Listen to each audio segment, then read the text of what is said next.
ගොඩාක් අයට තියෙනවා මෙන්න මේ වගේ ගැටලුවක්. මොකද්ද?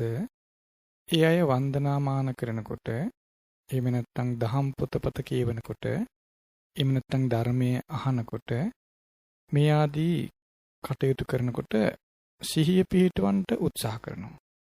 හැබැයි සිහිය පිහිටව ගන්න බෑ. ඒ අයට වෙහෙසක්, විඩාවක්, අමාරුවක් වෙනවා. ඊට පස්සේ ඒගොල්ලන්ට ඒ කටයුත්ත කරගන්න බැරුව යනවා. ඊට පස්සේ එයා හිතනවා මට වන්දනාව කරගන්න බෑ. ඇයි බැරි? සිහිය පිහිටව ගන්න බෑ. ඊට පස්සේ එයාට පීඩයි. වන්දනාව එයාට කරගන්න බැරි එකක් කියලා හිතනවා. ධර්මදේශනාවට අහුම්කම් දෙනකොට එයා හිතනවා මට අහුම්කම් දෙන්න බෑ. සිහිය පිහිටන්නේ කියලා එයා හිතනවා. ඊළඟට පොතපත බලද්දි එයා හිතනවා මට සිහිය පිහිටව ගන්න බෑ. ඒ නිසා මට පොතපත බලන්න බෑ කියලා හිතනවා. එයාට වෙහෙසක්, විඩාවක් දැනෙන කටයුතු කරනකොට. එහෙම ගැටලුවක් සමහර අයට තියෙනවා. එහෙම වෙන්නේ ඇයි? එයා කරන්නේ හිත නතර කරන්න උත්සාහ ගැනීමක්. ඒක තමයි කරන්න ගන්න උත්සාහය. දේශනාවක් අහනකොට හෝ පොතක් බලනකොට ඒ අකුරක් නෑර හිත නතර කරගන්න උත්සාහ කරනවා.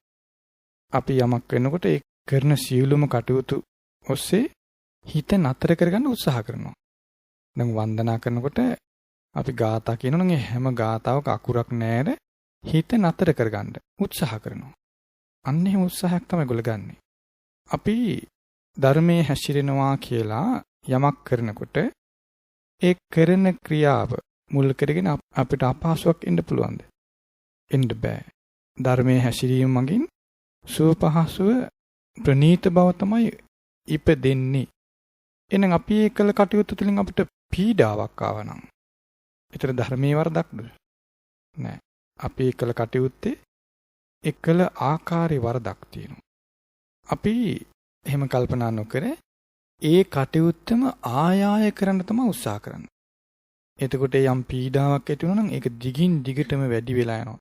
ඊට පස්සේ තමයි හිතෙන්නේ මට වන්දනාව කරගන්න බෑ. මට පොතපත බලන්න බෑ කියලා හිතෙන්නේ ඒකයි. ඒක හරියට අපි අර පාරේ යනකොට උලක් ඇනුණා නම් ඒ උල අයින් කරගන්න බලන්නේ තව තවත් ඒ උල උඩම අඩිය තිය යනවා. එතකොට උල තව තවත් ඇතුළට යනව නේද? ආන් ඒ වගේ එකක්. අපි යමක් කරනකොට ධර්මයේ හැසිරෙනවා කියලා යමක් කරනකොට ඒ කරන දේ මුල් වෙලා අපිට සුවපහසුවක් එන්නේ නැත්නම් ඒ දේ කළ ආකාරයේ දෝෂයක් තියෙනවා කියලා තේරුම් ගන්න. ධර්මයේ හැසිරෙනකොට පීඩා එන්න බෑ. පීඩා දුර වෙලා සුවපහසුවට පත්විය යුතුයි. ඒක තමයි ධර්මයේ ස්වභාවය. ඒ නිසා ඊට පස්සේ හරි ධර්මයේ හැසිරෙන කෙනෙක් ඒ ධර්මයේ හැසිරීම පිණිස යමක් කරනකොට සුවපහසුවක් ඇති වෙන්නේ නැත්නම් එයා කර කටයුත්ත කළ ආකාරයේ වරදක් තියෙනවා කියලා තේරුම් ගන්න. එහෙම තේරුම් නොගත්තොත් අපි මේ වරද දිගින් දිගටම කරනවා. අන්තිමට අපි ධර්මයේ හැසිරීම තමයි අතහරින්නේ. පාරේ යනකොට කට්ටක් කරනවම මේ කට්ට අයින් කරගන්න උත්සාහ කරන්නේ නැහැ. ගමන නතර කරනවා. එහෙම නැත්නම් ගමන නතර කරන්න සිද්ධ වෙනවා. දිගින් දිගට මේ කටුගොඩේම යනකොට. ඒතර දැන් තේරෙනවද මේ සිහි පිහිටවන්න කියලා ගත්ත උත්සාහයද අපි සිහි පිහිටවන්න නෙවෙයි මේ උත්සාහ කරලා තියෙන්නේ හිත නතර කරන්න. බලෙන් අල්ලලා හිත නතර කරගන්න උත්සාහ කරනවා. ඒක පුළුවන්ද කරන්න? ඒක කරන්න බෑ. ඒක කරන්න බැරි නිසා තමයි පීඩා ආවේ. පීඩා එන්නේ. මේක සාමාන්‍යයෙන් ගොඩක් අයට සිදුවෙන දෙයක්. නමුත් තේරුම් ගන්න ඒ බඳු දෙයක් සිදු වෙනවා කියලා. ඒ නිසා මතක තියාගන්න සිහිය පිහිටව ගන්න කියලා බලහත්කාරයෙන් හිත නතර කරගන්න මහන්සි වෙන්න එපා. ඒක මග නෙවෙයි, නොමග. වැරදි ක්‍රමයක්. ඒක සුවපහසුව ඇති කරන විදිහක් නෙවෙයි. ඒකෙන් උපදින්නේ පීඩාව. සැප විපාක ඇති කරන්නේ නැහැ. ඒකෙන් දුක් විපාක ඇති වෙන්නේ. සුවපහසුව ඇතිවීම පිණිස සැප විපාක ඇති කිරීම පිණිස අපි කරන කටයුතු උදෙසා අපට උපකාර වන්නේ සම්මාදිට්ඨිය. සම්මාදිට්ඨිය මුල් වෙලා තමයි සියලු කුසල් වැඩින්නේ. සියලු කුසල් උපදින්නේ, සියලු කුසල් වැඩින්නේ සම්මාදිට්ඨිය මුල් වෙලා.